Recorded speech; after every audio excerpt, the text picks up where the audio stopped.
Hello student. तो आज की हमारी क्लास जो है सबसे पहले स्टार्ट होगी। हम वैद्युत बल रेखाओं के गुण को समझाएंगे जो कल हमने बताया था। तो वैद्युत बल रेखाओं के गुण को हम पहले से एक्सप्लेन कर रहे हैं।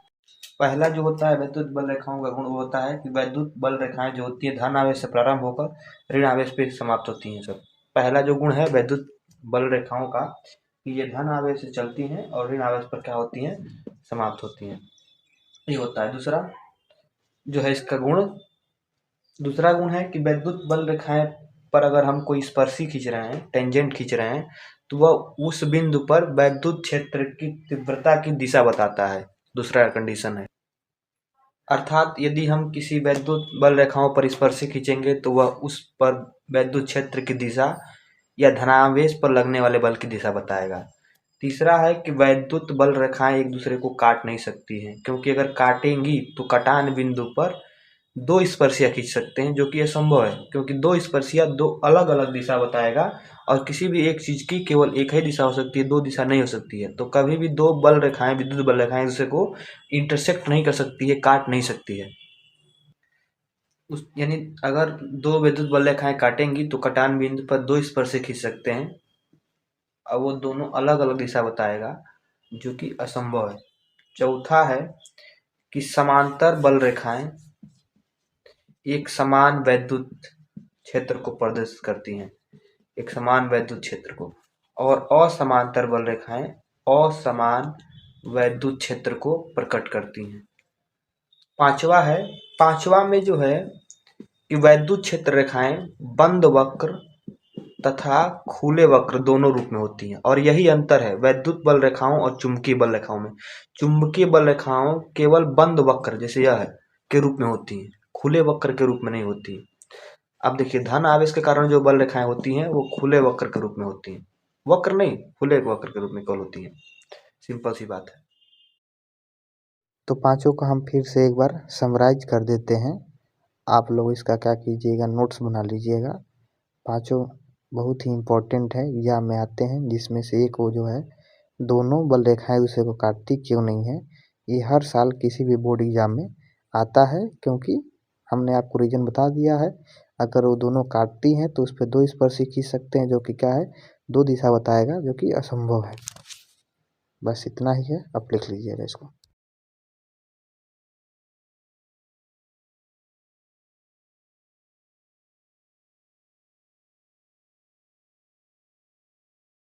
जो हमारा नेक्स्ट टॉपिक है वो है किसी बिंदु आवेश के कारण किसी बिंदु पर उत्पन्न वैद्युत क्षेत्र की तीव्रता का व्यंजक। तो सबसे पहले इसका हम पहले इंट्रोडक्शन लिख देते हैं, फिर इसको एक्सप्लेन करते हैं।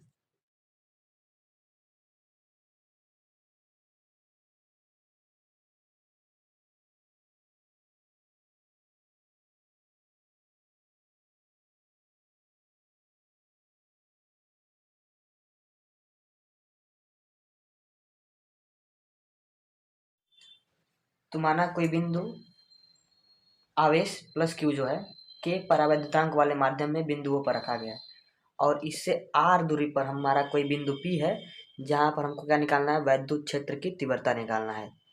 तो इसके लिए हम क्या करते हैं, सबसे पहले मान लेते हैं कि पी पर कोई बिंदु आवेश, परीक्षण बिंदु आवेश टेस्ट चार्ज क्यू जीरो है, तथा इसके कारण इस पर लगने वाले बल की दिशा जो है ओ से पी की ओर है, यानी ओपी की ओर है। तो इसके लिए सबसे पहले हम प्लस क्यू के कारण क्यू नॉट पे लगने वाला बल कूलाम के नियम से निकालेंगे। तो अतः कूलाम के नियम से बिंदु आवेश प्लस क्यू के कारण प्लस क्यू नॉट पर लगने वाला बल,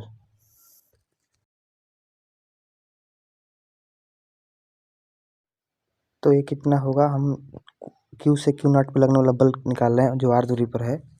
तो ये हम F=1/4πε0 और के परावैद्युतांक वाले माध्यम में रखा गया है, इसीलिए यहाँ पे क्या आ जाएगा, के आ जाएगा।